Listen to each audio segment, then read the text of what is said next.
আমরা জানি গিনি একটা সম্পর্কে জড়িয়ে পড়েছে, এই বয়সে সেটা খুব স্বাভাবিক। কিন্তু এই ব্যাপারটাই কি তোমার কোথাও এতটুকু খটকা লাগছে না? মেঘ নিজে এই ছেলেটির সম্বন্ধে নেগেটিভ কথা বলেছিল, আমাদের সাবধান করেছিল, অথচ এই ছেলেটি যখন এখানে এলো ও একটা অদ্ভুতভাবে ওর ক্লোজ হওয়ার চেষ্টা করলো, in a most indecent way. এমন কাণ্ড করলো যাতে লোক জানাজানি হওয়াটা ইনএভিটেবল। যে ছেলেটা কখনো ওকে গুরুত্বই দেয়নি তাকে ওইভাবে ইনডিসেন্টলি অ্যাপ্রোচ করাটা, এর মধ্যে তোমার কোথাও খটকা লাগছে না? ত্রিদীপ, ঘটনাটা হলো এইরকম যে মেঘের রূপের প্রতি ক্রাশ বলো বা দুর্বলতা বলো, সেটা তো ছিল। রূপ সেটাকে বিশেষ আমল না দেওয়ায় ওর ওটা একটা সাপ্রেসড অবস্থায় ছিল। She was disappointed about it. আর এরকম অবস্থায় মানুষ কি করে সেটা তো তুমিও জানো, আমিও জানি। হসপিটালে তো এরকম একাধিক কেস আমাদের কাছে এসেছে, আমরা সেটা দেখেছি, আমরা তাদের সাথে কথা বলেছি। এবার মেঘের কি হয়েছে, ওর যে ওই সাপ্রেসড জায়গাটা, ওটা তোর মনের ভেতরেই থেকে গেছিল। এবার ও যখন জানতে পারলো যে গিনির সঙ্গে ওই ছেলেটার সম্পর্ক হয়েছে, যে ছেলেটার সঙ্গে ও চেষ্টা করেও সম্পর্ক তৈরি করতে পারেনি, তখন ও তো সেটা মনে মনে মেনে নিতে পারলো না। সুতরাং ওকে এই দুজনের সম্পর্কটা ভেঙে দিতে হবে যে করেই হোক। তাই ও প্রথমেই যেটা করলো যে গিনির কাছে প্রথমে গিয়ে বললো ছেলেটার সম্বন্ধে, এবং তারপরে আমাদের কাছে এসে চারটে বাজে বাজে কথা বললো ওর সম্বন্ধে। পারলো না। তারপরে রূপ যখন বাড়ি এলো, তখন একটা সুযোগ পেয়ে ও হয় রূপকে সিডিউস করার চেষ্টা করেছে, তা নয়তো এমন একটা কেওয়াস সৃষ্টি করলো যাতে কি রূপের বদনাম হয় আমাদের বাড়িতে। মীনাক্ষী, ঠিক এইখানটাতেই তোমার ইন্ট্রোস্পেকশনের দরকার, অন্তর্দর্শনের দরকার। তোমার সবকটা যুক্তি কিন্তু মেঘকে একটা ভিলেনের জায়গায় রেখে ভাবা। মেঘ কিন্তু সেরকম নয়। মেঘ is not that kind of a person. মানুষ তোমার থেকে আমি অনেক ভালো চিনি ত্রিদীপ, এটা তুমি জানো। তাই হসপিটালের সমস্ত অ্যাপয়েন্টমেন্ট আমি করি, সমস্ত ইন্টারভিউ আমি নিই। তুমি মানুষ ভালো চেনো, আর আমিও তোমাকে ভালো চিনি মীনাক্ষী। 38 বছর ধরে তুমি যেমন আমাকে চিনেছ আউট অ্যান্ড আউট, আমিও তোমাকে চিনেছি মীনাক্ষী। তোমার একটাই সমস্যা আছে মীনাক্ষী, সেটা হচ্ছে তোমার ইগো। মেঘ তোমার ইগোতে ধাক্কা দিয়েছিল, আর যে ঘটনাটায় তোমার ইগো ধাক্কা খেয়েছিল সেই ঘটনাটা মেঘ ঘটায়নি, আমি শিওর। আমার মনে হয় ওই বিয়ের আসরে কিংবা তার আগে নীল যদি তোমাকে পুরো ব্যাপারটা বলতো, আমাদের কাউকে কিছু না বললেও অন্তত তোমাকে যদি বলতো, আমার মনে হয় তুমি ব্যাপারটা অনেক সুন্দরভাবে ম্যানেজ করতে পারতে। কিন্তু সেটা হলো না। তোমার অনুমতি ছাড়াই মেঘ এই বাড়ির বউ হয়ে গেল। তুমি সেটা অ্যাকসেপ্ট করতে পারলে না, করার চেষ্টাও করলে না। তুমি আমাকে অ্যাকিউজ করছো ত্রিদীপ, আর মোস্ট আনপ্রফেশনালি করছো। আমরা কোনো পেশেন্ট নিয়ে আলোচনা করছি না তো মীনাক্ষী, কোনো অপারেশন প্রসিডিওর নিয়ে নয়। আমরা তো কোনো প্রফেশনাল আলোচনা করছি না এখানে। আমরা মানুষের জীবন নিয়ে কথা বলছি। গিনির জীবনে তুমি একটা খুব বড় সিদ্ধান্ত নিতে চলেছ মীনাক্ষী। তুমি জানো, ভাস্কর বলো বা সেজুতি বলো, ওরা তোমার সাংঘাতিক পার্সোনালিটির সামনে হয়তো কিছু বলে উঠতে পারছে না। তুমি যেটা বলছো সেটা ওরা মেনে নিচ্ছে, কারণ ওরা জানে যে এই বাড়ির সব বড় ডিসিশন তুমি নাও। ঠিক সেই জন্যেই তোমার আরো বেশি সতর্ক হওয়া প্রয়োজন। তুমি তাদের হয়ে ডিসিশন নিচ্ছ, তাদের ভরসার মান তোমাকে রাখতে হবে। একটা ছোট মেয়ের সারা জীবনের ডিসিশন তুমি নিচ্ছ। তোমার ইগো যাতে তোমার থট প্রসেসকে লিড না করে, সেই সতর্ক তো তোমার হওয়ার প্রয়োজন, তাই না? আর আমার মনে হচ্ছে তুমি সেই সতর্ক নও। Decision making is an art Tridip, সেখানে পার্সোনাল প্রফেশনাল এসব কিছু হয় না। ওটিতে দাঁড়িয়ে মানুষের জীবন নিয়ে আমাকে স্প্লিট সেকেন্ডে ডিসিশন নিতে হয় ত্রিদীপ। এমন একটা সময় আসে যখন হয়তো পেশেন্টের ওপিনিয়ন দেবার মতন কোনো অবস্থা নেই, সে তখন অজ্ঞান অচৈতন্য হয়ে আমার সামনে শুয়ে রয়েছে। অপারেশন শুরুর পরে আমরা অনেক কিছু বুঝতে পারি অনেক সময়, যেটা হয়তো আগে টেস্টে বোঝা যায়নি।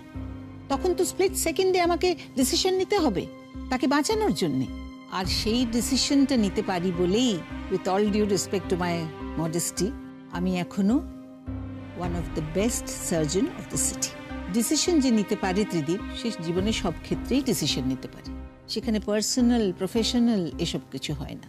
আর তোমার মতন মানুষ যাদের দেখে মনে হয় যে সংসারে কোনো ডিসিশন নিতে পারে না, তারা আসলে ডিসাইড করে নেয় যে ডিসিশন নেব না।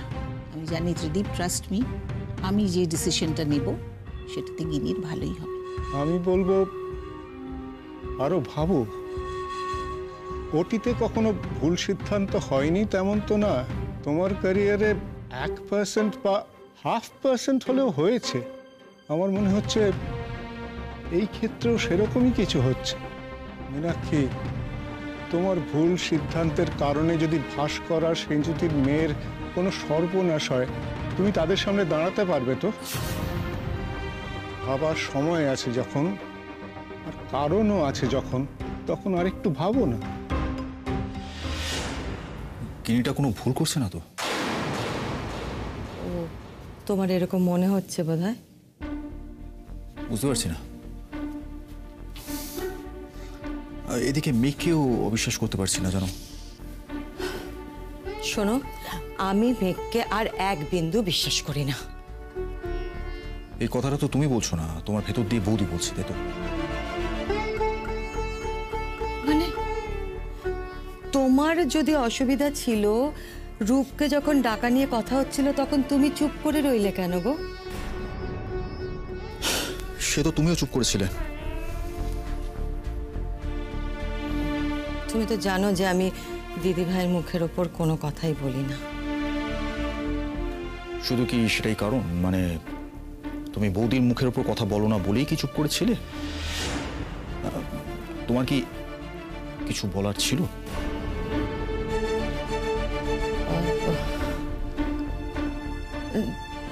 না মানে আমাদের আমাদের সকলের থেকে না দিদিভাই অনেক বেশি এই সমস্ত কিছু বোঝে, জানো তো। সব ক্ষেত্রে তো সেটা সত্যি না। ভাস্কর, প্লিজ আমাকে আর ভয় দেখিও না। তুমি তুমি বলো তোমার কি অসুবিধা হচ্ছে, কি অস্বস্তি হচ্ছে? আমাকে একটা সত্যি কথা বলবে? তোমার সত্যি কোনো অস্বস্তি হচ্ছে না?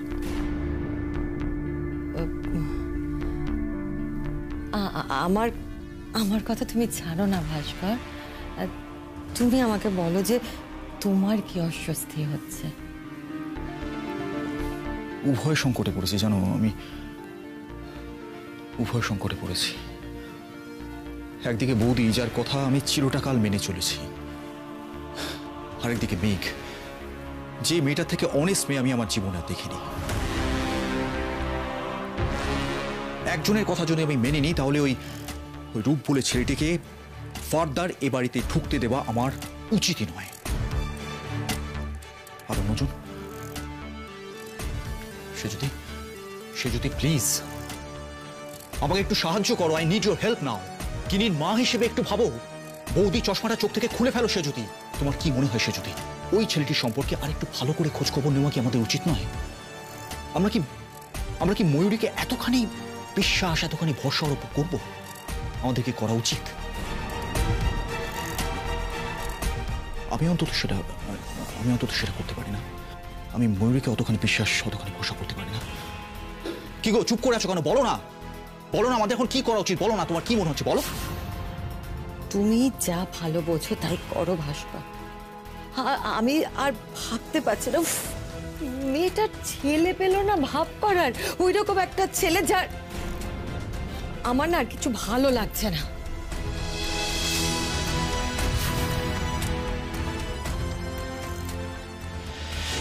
না, তুমি কি বলছো? মানে তুমি কি বলতে চাইছো যে গিনি যেহেতু সেজুতি আর ভাস্করের সন্তান, আমার গর্ভের সন্তান নয়, তাই জন্য তার সম্পর্কে আমি কোনো সিদ্ধান্ত নেব না? এই এত বড় একটা সিদ্ধান্ত আমি ভাস্কর আর সেজুতির ঘাড়ে চাপিয়ে দিয়ে হাত ধরে বসে থাকি, তাই কি? না না, সেটা বলছি না। আমি বলছি আর একটু সময় না। যে দিকগুলো তুমি ভাবনার বাইরে রেখেছো সেগুলো একটু ভাবো। মীনাক্ষী, তোমার একটা সিদ্ধান্ত কিন্তু তাড়াহুড়োর জন্য ভুল দিকে গেছে। নীল বারবার বলেছিল তাড়াহুড়ো না করতে। ভুল আমি করিনি। ফল যে ভুলের দিকে গেছে সেটা আমার কারণে নয়, সেটা তোমার ছেলের কারণে। সে যদি আজ আমার কথা মানতো তাহলে ময়ূরী আজ এই বাড়ির বউ হয়ে আসতো, সবাই সুখী হতো, মেঘও ভালো থাকতো। আমার যেটা মনে হয় তোমাকে বললাম। আরেকটা কথা মনে হয় আমার, সেটা বলাটা অর্থহীন, তবু বলি। মেঘ ইজ এ জেনুইন গার্ল, ময়ূরী নয়। মেঘকে আমি তাড়াইনি, তাড়িয়েছে সেই যে আমার বিরুদ্ধে গিয়ে মেঘকে এই বাড়িতে নিয়ে এসেছিল। মেঘের স্বরূপ জেনে এখানে আমার কি ইন্ট্রোস্পেকশন করার আছে বলো তো?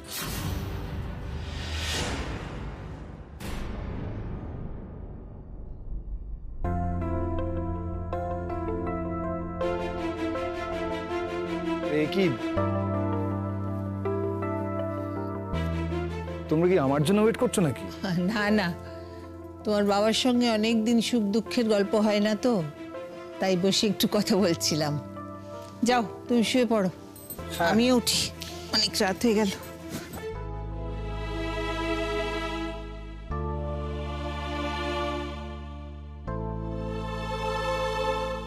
বাবা, আমার মনে হয় রূপকে আর একবার এই বাড়িতে ডাকা উচিত। দেখো, আফটার অল গিনির ফিউচারের ব্যাপার তো। কথাটা কি তোকে ময়ূরী বলল? হ্যাঁ, সেটা বললো, তবে ভুল তো কিছু বলেনি। আর রূপ আসলে তুই কি করবি? ভাবিনি এখন, তবে ভেবে নেব কিছু একটা। বাবা, তুমি আমাকে বলেছিলে মেঘের সঙ্গে আমার সমস্যার মূল কারণ হলো আমার এসকেপিজম। আমি এখনো সেটাকেই ঠিক বলে মনে করছি। মেঘের সঙ্গে তোমার বর্তমান ঝামেলাটাও সেই কারণেই। বাবা, pardon me for my language, তুমি যদি একই সিচুয়েশনে পড়তে, তখন তুমি কিভাবে রিয়াক্ট করতে?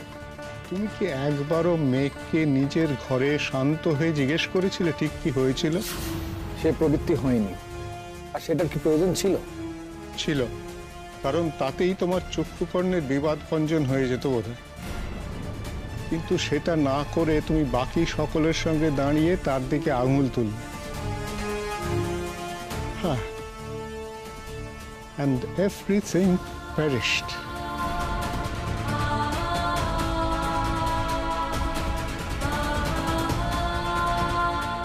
Yes. Everything perished.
ইউনিভার্সিটি যাচ্ছিস?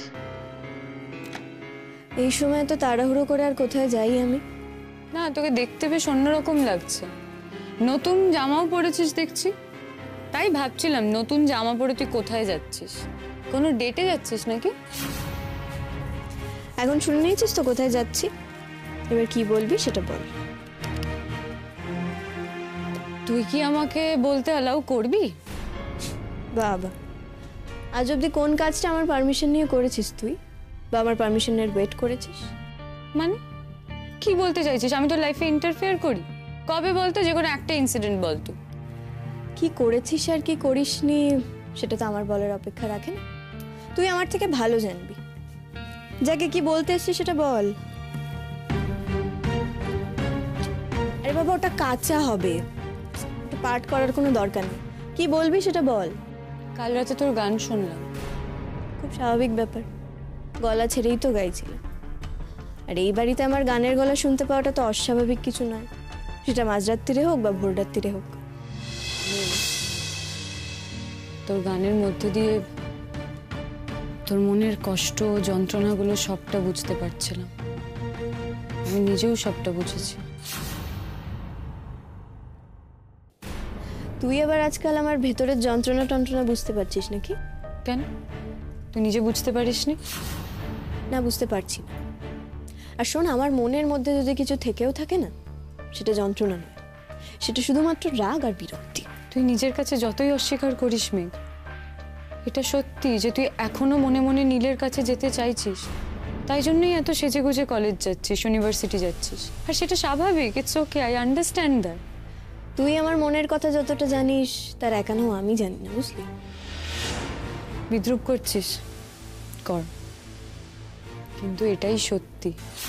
আর এটাও সত্যি যে নীল তোকে ঘেন্না করে। তাই আমার কি খারাপ লাগছে বলতো? আমার নিজের ছোট বোন এমন একটা লোকের কাছাকাছি যাওয়ার চেষ্টা করছে যে নিজে তার থেকে ভাই, সকাল সকাল এই কথাগুলো বলার জন্য তুই আমার সময় নষ্ট করছিস, তাই তো? তোর বলা কথাগুলো আমি একটু ঠিক করে দিই। আমি নীলের কাছে যেতে চাইছি না, আমি উল্টে চাইছি নীল আমাকে ডিভোর্সের পেপারগুলো পাঠিয়ে দিক। আর এই সাজটা, এটা আমি নিজের জন্য সেজেছি। তুই যখন নীলের কাছে যেতে চাইছিসই না, তখন ইউনিভার্সিটিতে যাচ্ছিস কেন? তার মানে মানেটা বোঝা এতটাও কঠিন নয় মেঘ। তুই জানিস ওই ইউনিভার্সিটিতে গেলে তোর নীলের সঙ্গে রোজ দেখা হবে, তাও তুই ওখানেই যাচ্ছিস। ওটা কি কোনো শপিং মল যেটায় অসুবিধে হলে অন্যটায় যাব? ওটা একটা ইউনিভার্সিটি। আমি ওখানে অলরেডি একটা সেমিস্টার করেছি, আমার সেকেন্ড সেমিস্টার চলছে। আমি তো ওখানে ঘুরতে যাই না, পড়তে যাই। মেঘ, তুই ইচ্ছা করলেই একটা অন্য ইউনিভার্সিটিতে অ্যাডমিশন নিতে পারিস, সেটা করছিস না কেন? চেষ্টা করছিস না কেন? অদ্ভুত আবদার তো। আমার ইউনিভার্সিটি এই দেশের one of the highest ranking university.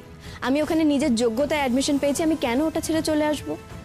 তার মানে তো এটাই দাঁড়ালো যে তুই সাবকনসিয়াসলি চাইছিস তোর নীলের সঙ্গে রোজ দেখা হোক। কে নীল রে? না বল, হু ইজ নীল? ও তো আর আমার গোটা ইউনিভার্সিটিটা নয়। নীল তোর কাছে ইউনিভার্সিটির থেকেও বড় কিছু। দিদি ভাই, এই মেলোড্রামাগুলো না এখন থাক। আর নীল যে আমার গোটা ইউনিভার্সিটির থেকে বড় সেটা তোকে কে বলল? তোর সেই বন্ধু যে বলেছিল যে আমার নাকি রূপঙ্কর সান্যালের উপর ক্রাশ আছে। তার মানে বলছি সেটাও সত্যি? দেখ, এটা ভেবেই যদি তুই আনন্দ পাস তাহলে পা, আমার কিছু বলার নেই। আর তাছাড়া আমি ওই ইউনিভার্সিটিতে পড়বো কি পড়বো না সেটা নিয়ে তোর এত কিসের ইন্টারেস্ট সেটাও তো বুঝতে পারছি না। বাট দ্য থিং স্ট্যান্ডস, আমি আমার জমি অনেক ছেড়েছি। আচ্ছা,